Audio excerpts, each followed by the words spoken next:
Hi everyone, in this tutorial we're gonna go ahead and create another Android application. So just click on this start a new Android Studio project, and for the application name just type in here app24 and then click on next. Here choose API 16 Android 4.1 Jelly Bean for the minimum SDK. Next. Here choose blank activity, next, and here click on finish. Okay. Now select this hello world text view here and then press on delete key on your keyboard and then double click on this res folder, layout, activity underline main.xml, and then here select this floating action button here and then press on delete key on your keyboard. Okay, so now let's actually go back inside this content underline main.xml and then double click on this tab so that this area is now wider. Okay. And now let's actually design the user interface of our application. So first of all, we need actually a linear layout vertical here. Select this linear layout vertical here and put it at the center of this relative layout here. Okay. Now let's actually select this large text view here and then put it inside this linear layout vertical here. Okay. And double click on this text view, and for the text, just type in here the original values of the array are colon. Okay, and then press on enter key on your keyboard. So now let's actually drag a scroll view horizontal, okay, a horizontal scroll view into this linear layout vertical here. So select this horizontal scroll view here and put it inside this linear layout vertical and put it at the center. Okay, and here as you can see, this is our horizontal scroll view. So as you can see here, this is the layout width and this is the layout height of this horizontal scroll view. Okay, so select this layout width of this horizontal scroll view here and then select the wrap content here. Okay, and then for the layout height, again select, as you can see, wrap content. Okay, and now let's actually drag a text view into this horizontal scroll view here. Okay, so just select this large text view here, as you can see, and put it inside this horizontal scroll view here.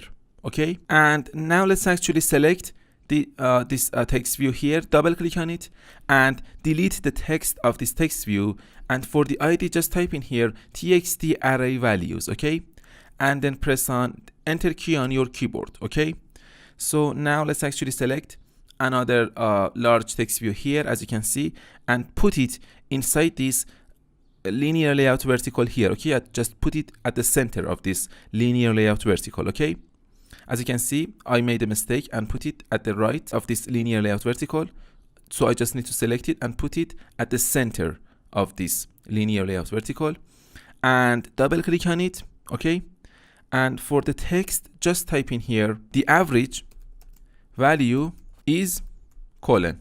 Okay, and then press on enter key on your keyboard.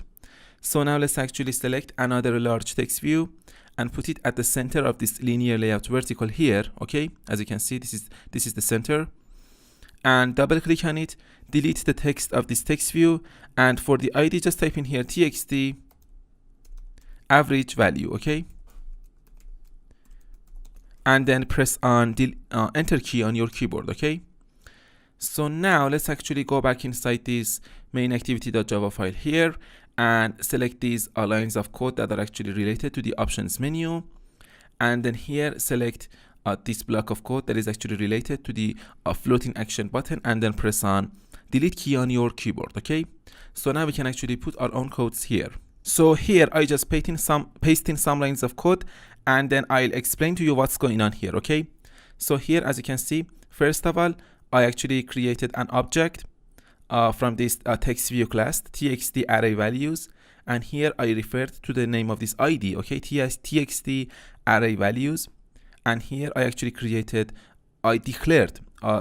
actually a string variable here, and I didn't instantiate this variable yet, and the name of this string variable is old txt array values. Okay, and here I created another object from this text view class, and the name of this object is txt average value. Okay, and here I just referred to the name of this id r.id.txt average value. Okay, so now let's actually create an array of integer numbers. Okay, as you can see, this is our array of integer numbers.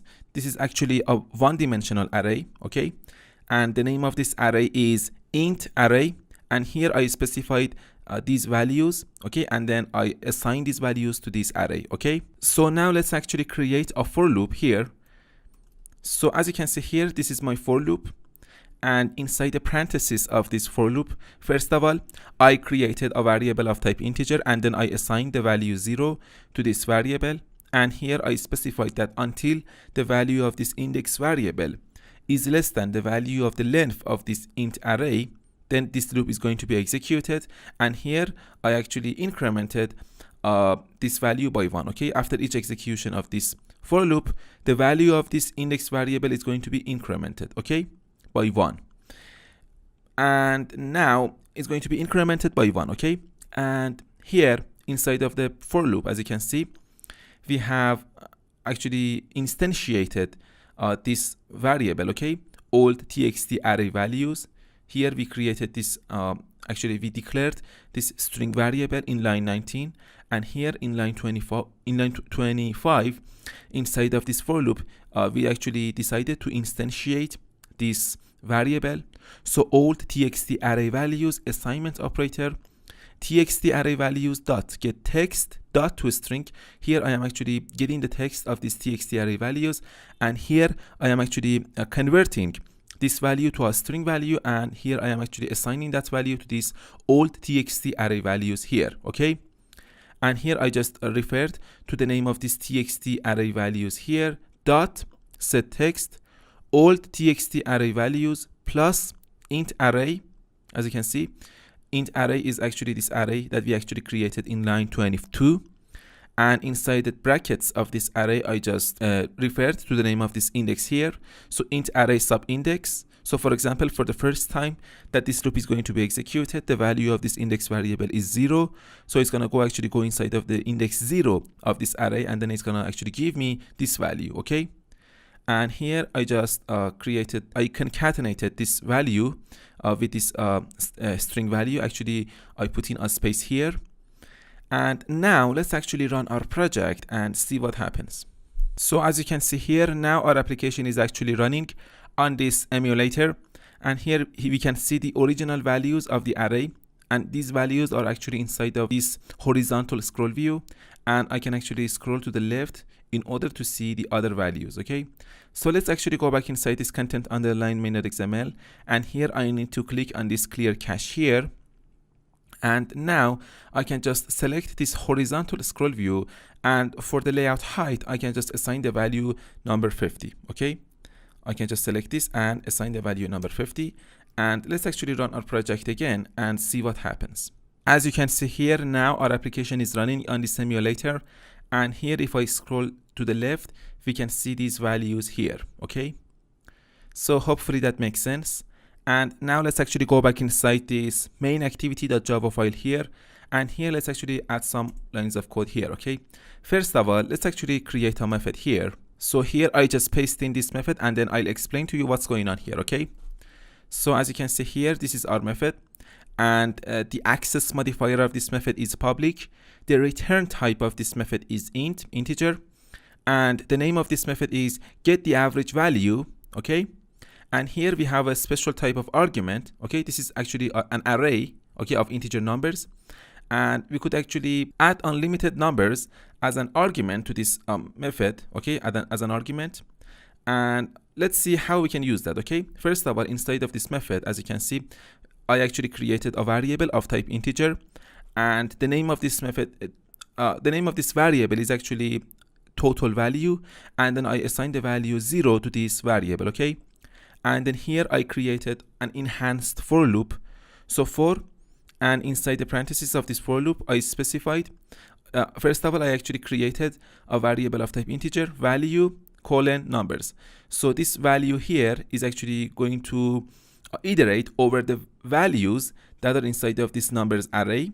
Okay, so this is very important. Int dot space numbers. Okay, this is the type of our array. Okay, And here, when we are actually gonna use this method, I'll explain to you how we can use this method, okay?